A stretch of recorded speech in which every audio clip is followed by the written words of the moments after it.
তো কোনো ব্যাপার নয়, 50,000-এর বেশি মানুষকে জমায়েত করে দেব, শুধু একটা ব্যাপার থাকবে। বলছে কি ব্যাপার?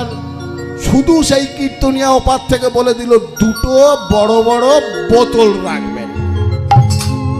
কমিটি বলল কোনো ব্যাপার না, আমরাও খাই আপনিও খাবেন।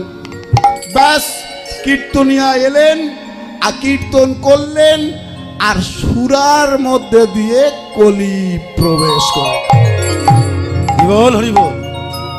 তাহলে যে কীর্তনিয়া ওই হরিবাসরে কীর্তন করলেন, সুরাপান করে তার মুখ থেকে কীর্তন শ্রবণ করলো হাজার হাজার দর্শক।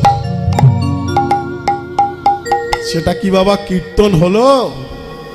বস, কীর্তন হলো না, ওটা কীর্তনের নামে প্রহসন হলো।